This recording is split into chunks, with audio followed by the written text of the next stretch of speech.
Hey, what's going on? Barnaby here, another Hello Life moment. We're still drilling it down about allergies. We got the top 8 to deliver to you in manageable chunks, and to do that is registered dietitian Jessica Butcher. So we've already gone through tree nuts and peanuts. If you're concerned about that, you can find that on our website. But what are the next two we're going to talk about? I'd like to talk about fish and shellfish. Now, these are the two most common allergies in adults. And what's interesting is that oftentimes they're not diagnosed until later in life. So maybe, 35, suddenly you're enjoying shrimp and you realize something's not right. Maybe your tongue's swelling up, tingling, maybe you have hives. That certainly could be a good sign that you have suddenly a food allergy. Suddenly a food allergy. As a matter of fact, your fiance, or if you're watching this after 2011, your husband has got a fish allergy he didn't know about. That's true. He's enjoying one of his favorite foods and suddenly he had a major reaction. So now we have to stay far away from shellfish. Now, is this pretty prevalent in the population, fish and shellfish allergies?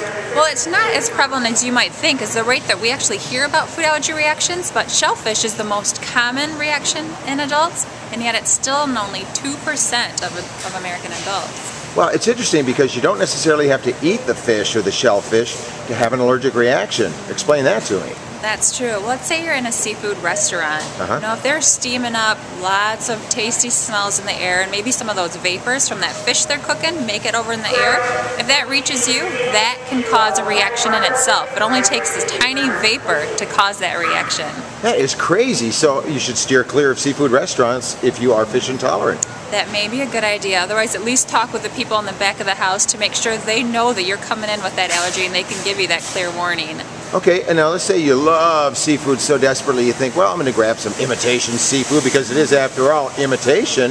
Are you on safe ground? Oh, there's so many tricky areas here with lots of different allergies, and imitation seafood or shellfish, that's one area that you really need to watch out for. Now, maybe you're grabbing that imitation lobster thinking, I have this shellfish allergy, I can't have it, this is the perfect way to work around it.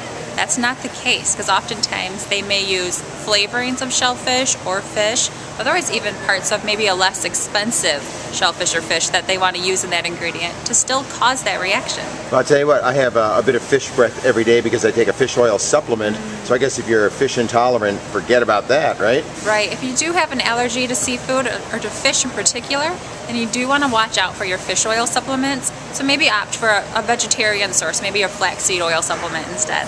Alrighty, and let's say, on Sunday morning you want to have a Bloody Mary or something.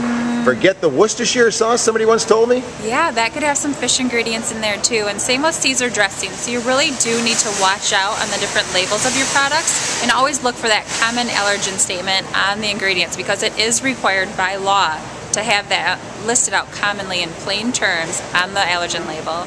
All good advice, as always, from Jessica Butcher, registered dietitian, on HelloLife.net, where we're all about matching your commitment to a healthy lifestyle. Any questions you have about allergies, you're in the right place. Dig deep through the videos. We're covering the top 8 right here on HelloLife.net.